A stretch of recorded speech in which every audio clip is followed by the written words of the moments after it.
شروع کرتا ہوں اللہ تعالیٰ کے نام سے جو بڑا مہربان نہایت رحم والا ہے۔ حضرت سمرہ بن جندب کہتے ہیں کہ رسول کریم صلی اللہ علیہ وآلہ وسلم نے فرمایا، انسان کے کلام میں سب سے بہتر کلام 4 ہیں، اور وہ یہ ہیں: سبحان اللہ، اللہ پاک ہے، الحمدللہ، تمام تعریفیں اللہ کے لیے ہیں، لا الہ الا اللہ، اللہ کے سوا کوئی معبود نہیں، اللہ اکبر،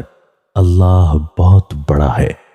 ایک روایت میں ہے کہ آپ صلی اللہ علیہ وآلہ وسلم نے فرمایا، اللہ تعالیٰ کے نزدیک سب سے زیادہ پسندیدہ کلام 4 ہیں: 1 سبحان اللہ، 2 الحمدللہ،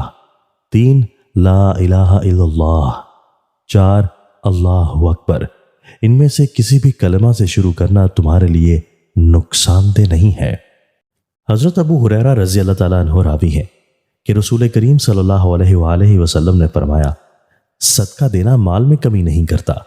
اور جو شخص کسی کی خطا معاف کر دیتا ہے تو اللہ تعالیٰ اس کی عزت میں اضافہ کرتا ہے۔ نیز جو شخص اللہ کے لیے تواضع و عاجزی اختیار کرتا ہے تو اللہ تعالیٰ اس کا مرتبہ بلند کرتا ہے۔ تشریح: یہاں 3 باتیں بتائی جا رہی ہیں۔ ایک تو یہ کہ اپنے مال میں سے کچھ حصہ اللہ کی راہ میں خرچ کرنا، اگرچہ ظاہری طور پر مال میں کمی و نقصان کا سبب ہوتا ہے، مگر حقیقت میں صدقہ و خیرات مال میں زیادتی کا سبب ہوتا ہے۔ بائیں طور کے صدقہ و خیرات کرنے والے کے مال میں برکت عطا فرمائی جاتی ہے،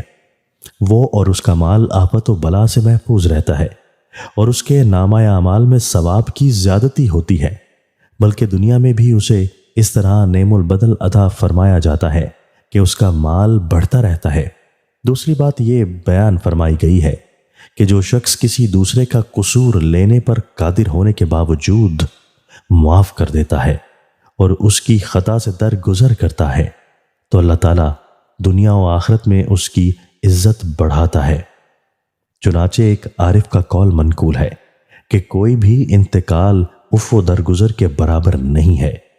تیسری بات یہ بتائی گئی ہے کہ جو شخص کسی غرض و منفعت کی خاطر نہیں بلکہ صرف اللہ جل شانہ کی رضا و خوشنودی اور اس کا قرب حاصل کرنے کے لیے جذبے سے تواضع و عاجزی اختیار کرتا ہے تو اللہ تعالیٰ دنیا و آخرت میں اس کا مرتبہ بلند کرتا ہے۔ دوستو، اللہ تعالیٰ ہمیں ان احادیث مبارکہ پر عمل کرنے اور اپنی زندگیوں کو سنوارنے کی توفیق عطا فرمائے۔